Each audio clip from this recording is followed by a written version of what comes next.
So let's look at the first one. So I'm going to flip to a layout. I've got layouts for each one of these. This is how we do it, just to make it easier to show the specific example. So the first example I want to walk through is calendars.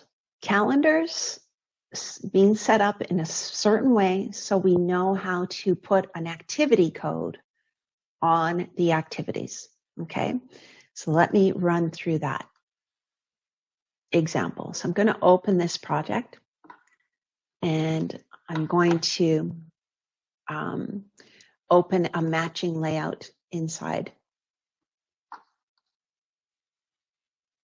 Okay, so I've got the layout already, so that's perfect. So let me try and explain what this little part of P6-Calculator is. So it's a utility that we built, and I could have used this utility a few years ago when I was working on a turnaround, and it was a furnace rebuild. And every day I had to tag which activities were going on which shift. So it was manual. I had to do it manually in this case, but we had a few clients that needed something similar, so we decided we might as well automate this with Calculator. So let me explain what we have here. So what we have is our clients have their calendars set up, and they've named them in such a way that we can lift and automate this activity code that we're using. Okay, so in this example, it's a 3-shift example. So we set up these shifts. So I'm going to just show you how you do this. If you've never done this, this could be interesting for you. So the way that this particular client's shifts work is they have an 8 o'clock shift in the morning. Then they have a 4 o'clock in the afternoon shift. And then they have a midnight shift. So it's a 3-shift example in their case, each being 8 hours. So the second shift is the 8, the third shift is the 4 p.m., and then the midnight shift is called 1. Okay, so this is set in stone in P6. I can't change that ordering, but this is their scenario. Now we make calendars that model that. So I'll just show you the calendars that we created with them. Okay, so they have a first shift, second shift, third shift, and in their example, they're all Monday to Friday, and they're all 8 hours. So you go in, you create the calendar, and you do the work week, and you set up this calendar. Okay, so if you've never done this before, you would grab these 5 days and make these work times and these non-work times. So now we have exactly when each of the particular shifts will take place. So we did the same for the second shift. I'll just show it to you real quick. Whoops, sorry, I need the detailed work hours. So same for the second shift, but of course it's starting at 4, and it's going for the 8 hours. And I'll show you the last one real quick. Okay, so you probably know how to do this, but for some of you, you may not have got into this level of work or detail down to the hour. So I'll just show you how that works. So this is now starting at midnight and going for the first 8 hours of the day.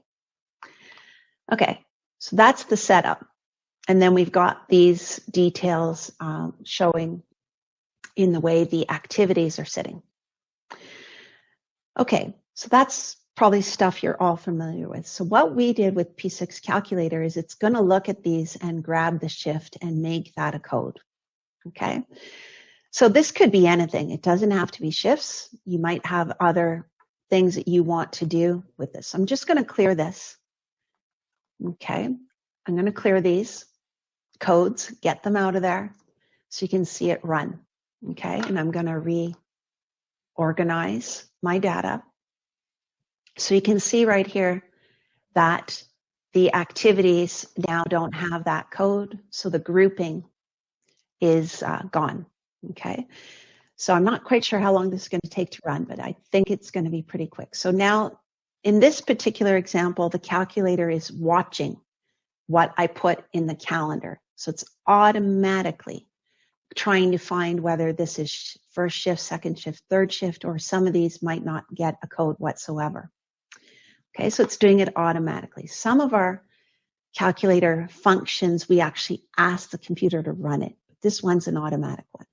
So we'll just take a second here. And it's looking, it's monitoring this all the time in this example. So it looks like it's starting to come. It's going to redo it for me here. When you see this little symbol, it's usually a good sign. So what we're expecting is it's going to tag this as second shift, this is third shift, this is first shift, first shift, first shift, none, and second, third shift. That's what we're expecting.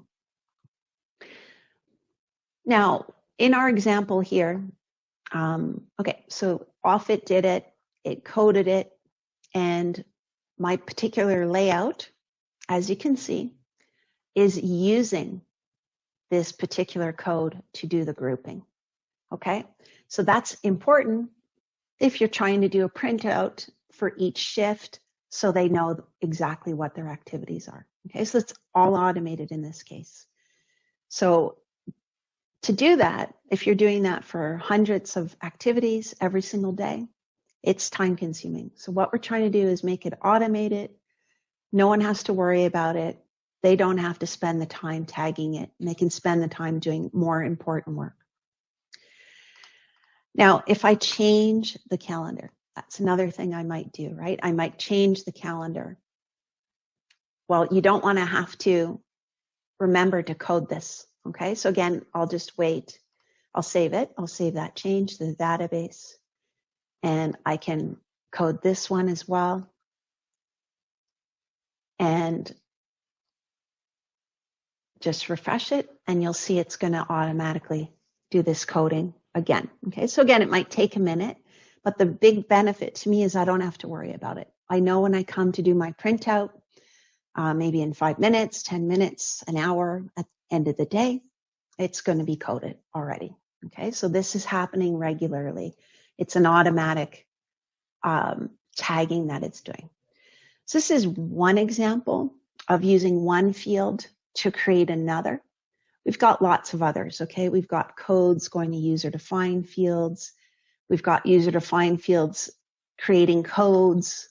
We've got many of these types of things. And I'm showing this on the activity level, but we have them going up and down the layers as well, okay? So we can have a resource code hitting an activity code automatically, okay?